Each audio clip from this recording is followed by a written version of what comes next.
Hello everyone, welcome back. Today we're going to be looking at the Acog. Don't remember exactly which number this is, but when I find it, I'll make a note of it somewhere in the video. And we're going to be comparing it to this combination here, the Red Dot and Magnifier, and specifically this Red Dot here is the Holosun 503G, right? And the good thing about this is it has a bullet drop compensator, right? It has a chevron with 3 dots underneath it. Okay, so let's talk about the Acog for a second here. I've actually had this out to a 1,000 yard range. And the first thing let me say is that past like at 550 yards, I was making great hits. Okay, this is a 3x. Okay, but when I tried to go past that, because this range went from 550 yards all the way out to 8, like the next step up was 800 yards. At 800 yards, the 3x was not good enough to spot the hits. Okay, so this reticle in here, and I'm going to show you a view of the reticle in a little bit, has enough of a bullet drop in there, right? It has mill lines that go all the way down, I think, to 10 mils, that you could like hold. You would have enough of a holdover and holdover lines all the way out to 1,000 yards or 800 to 1,000 yards. But the problem is with 3x, you really can't make it happen, right? Because you can't spot the impacts. You can't spot the impacts. You can't make corrections. Okay, so the 3x really didn't allow me to make use of the what I thought was a really nice reticle. I like the reticle that they have in this particular one. Okay, so one of the things that I love about the Acog is its fiber optic. Okay, so this Acog here is on loan to me. Okay, so when I got it, the person that had it did not have the fiber optic covered. Okay, and if you don't cover it, okay, it's extremely bright, which is fine if you're doing like CQB work, like up close here, and even with the 3x, right? Because what happens is when you look through it, your left eye looks at the target, your right eye is going to see this really bright reticle, and it works. It works really good because it is super bright. So that brightness allows you to work, even though it's a 3x, it allows you to work up close at targets, between, let's say, 15 yards and 30 yards and 50 yards, and it's fine. You can get on target because your left eye seeing the target, right eye seeing the reticle. Right, that bright reticle is just like blasting you, so you can get it on target. The issue is, though, if you're trying to shoot further out, you don't have a fine aiming point. Okay, so what happens is you have to cover it up. Okay, so in order for me to be able to make hits at 500 yards, right, or even 200 yards, I had to put like 2 layers of tape here to cover it up. So the problem that I'm running here is like I have to either like leave it untaped for close quarter combat, right, or I have to have it completely taped up if I'm going to be shooting at distance. And it takes a little effort to put the tape on and off, right? It takes a little time. So I have to like basically set up the Acog for either close shooting or for far shooting. Okay, so the default I've chosen was to cover it up for far shooting. Now, with this particular configuration, what happens is if I go indoors, which I've tested out, that reticle, because now it's not very brightly dimmed, right? It's not brightly lit. Once you go indoors, you really can't see the illumination at all. All I'm working with is the crosshairs, right? The black crosshairs, because of this being taped up. Okay, if I go into a completely dark room, or if I'm at night, then I can see the reticle, right? There's both tritium in there. I mean, I don't know if the tritium is what's lighting up, or if the fiber optic's still able to pick up a little light, but whatever. If I'm in a completely dark room, I can see. I have an aiming point. Okay. The problem is if I'm in the middle somewhere. If I'm like in a room that's like not too bright, but not not dark enough to see the tritium.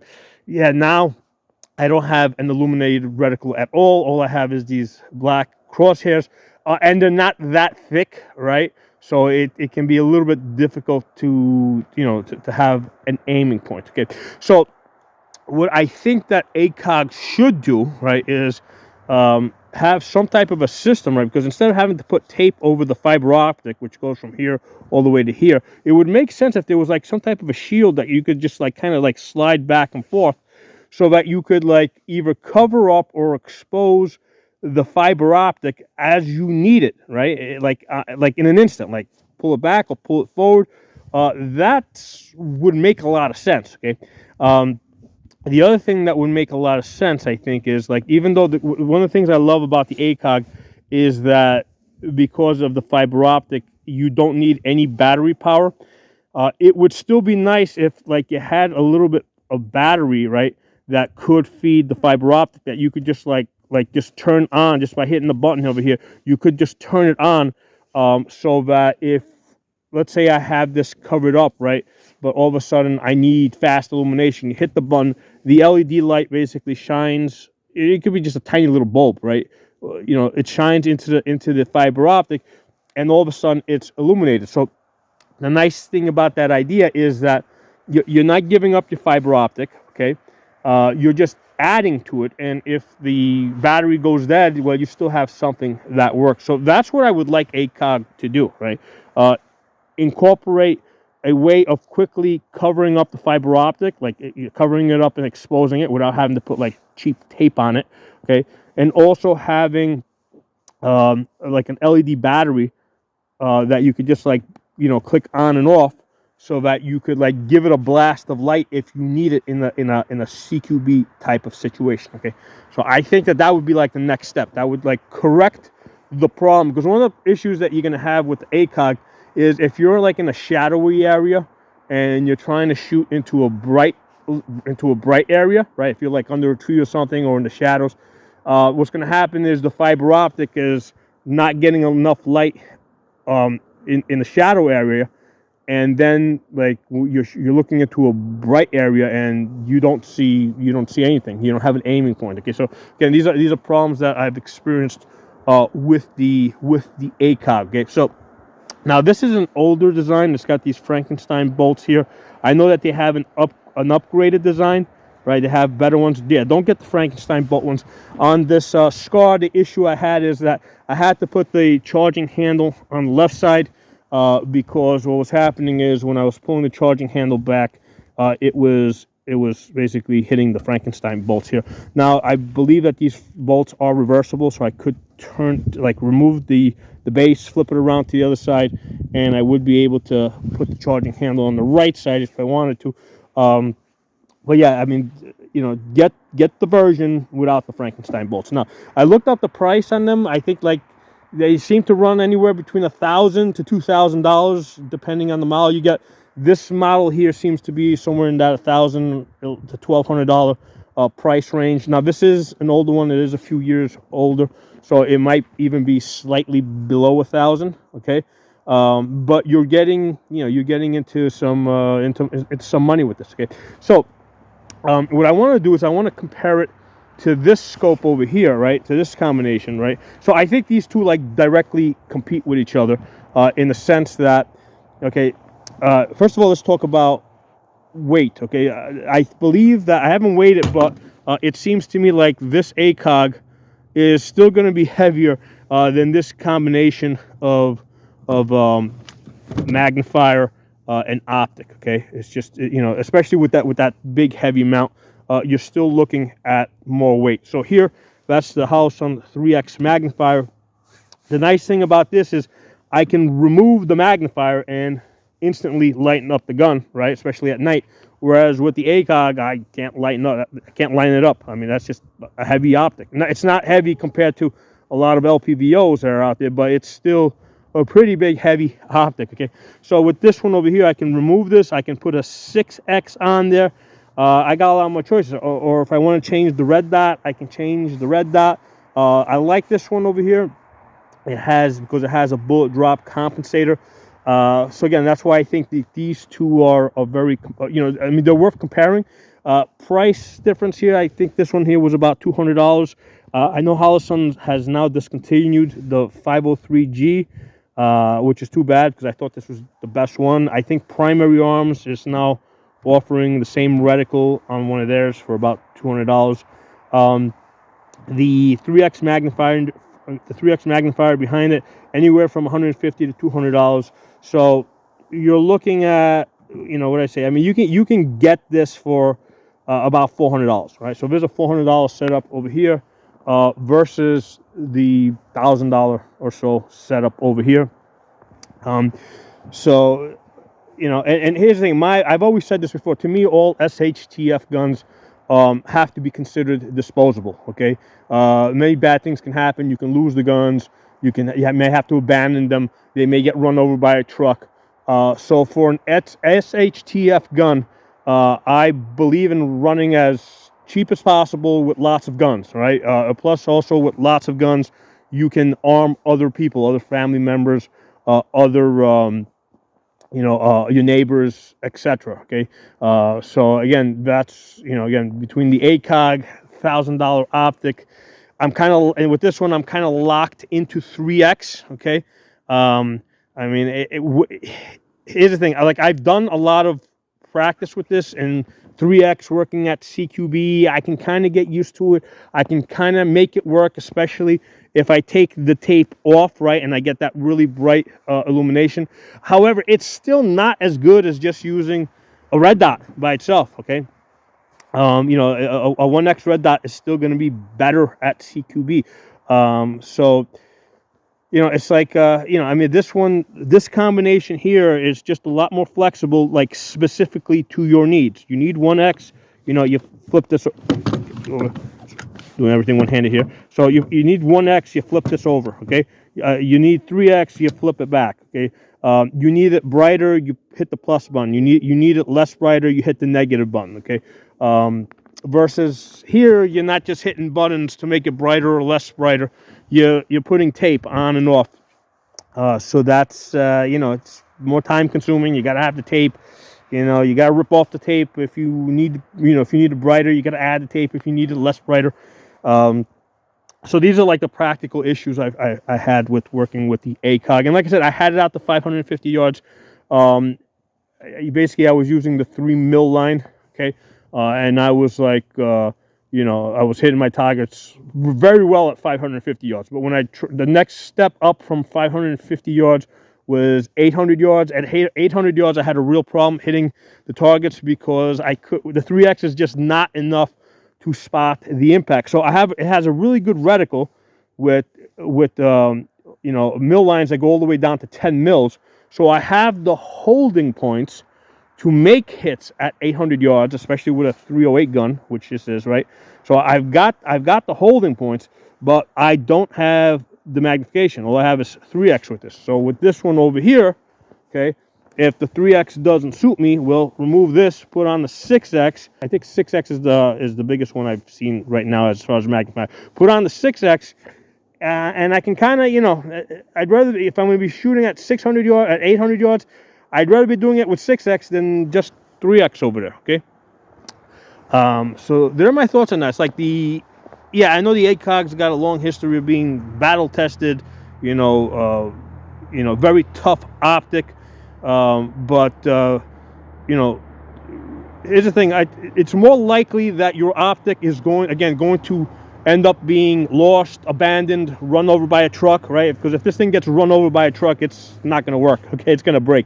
I mean, it is tough, but it is not tough to that extent, right? If a tank runs this over, it's going to crush it. Okay, so $1,000 is not going to get you an optic that a tank can run over, or that like it can be shot or a bomb can go off next to it. Okay, it's still gonna break. It's still gonna be unusable.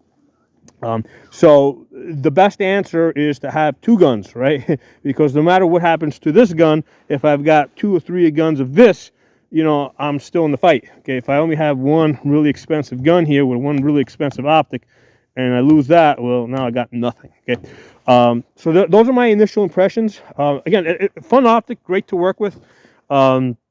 I mean, but as far as a recommendation, right? Because I train people.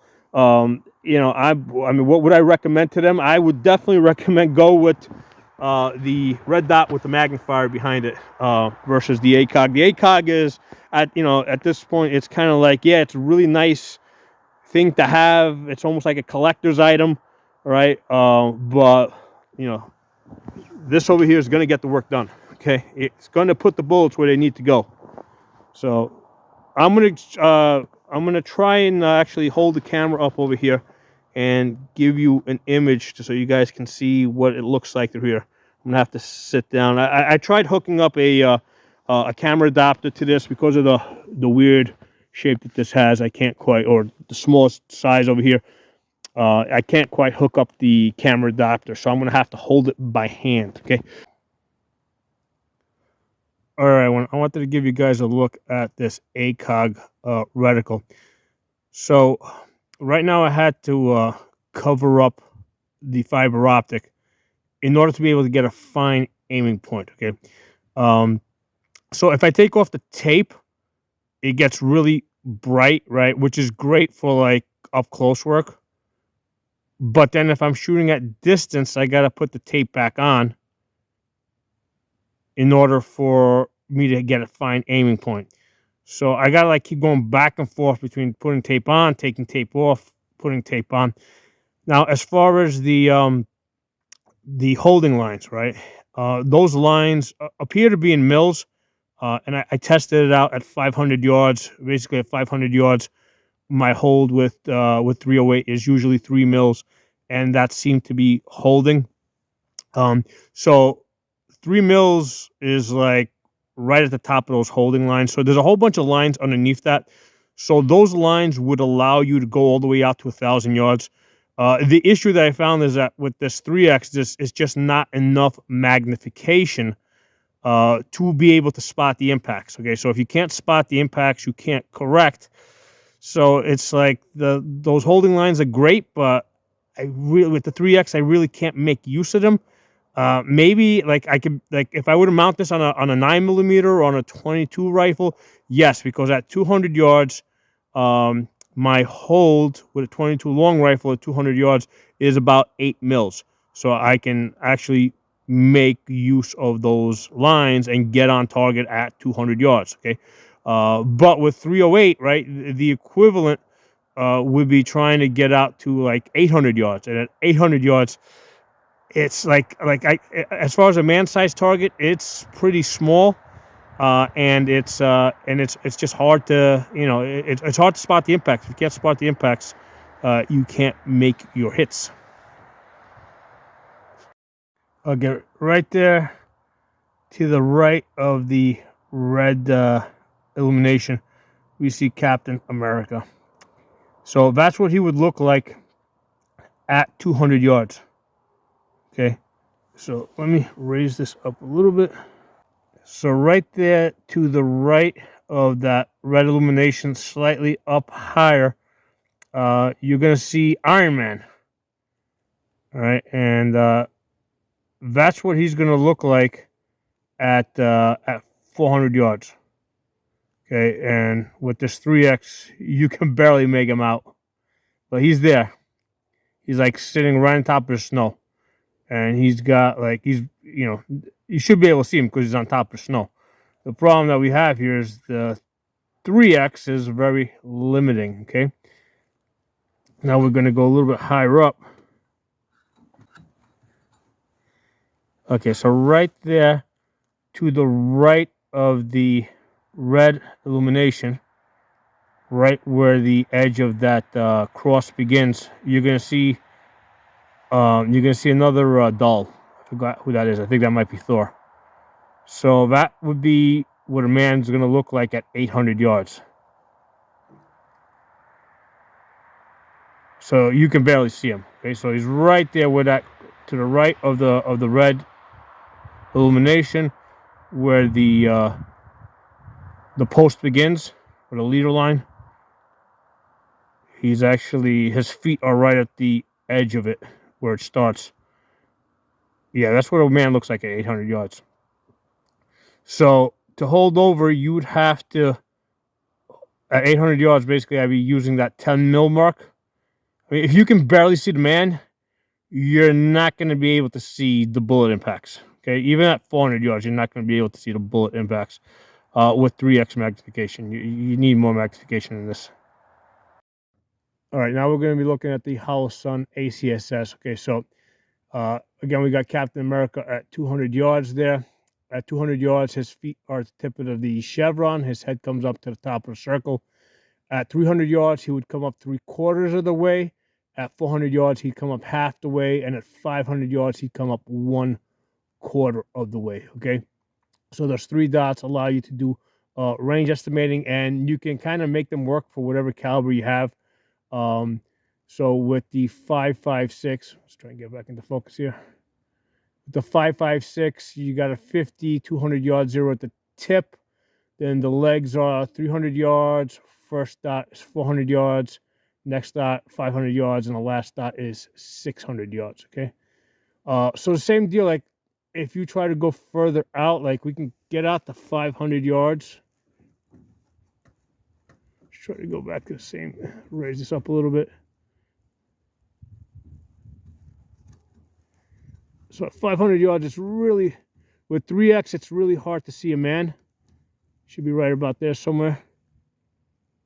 You really need a 6x. And the nice thing about just a red dot with a magnifier is I can throw my vortex 6x behind this, okay? Now if we go back to up to 800 yards, which is a little higher up at that other dial back there, you're going to see that that's even harder to see.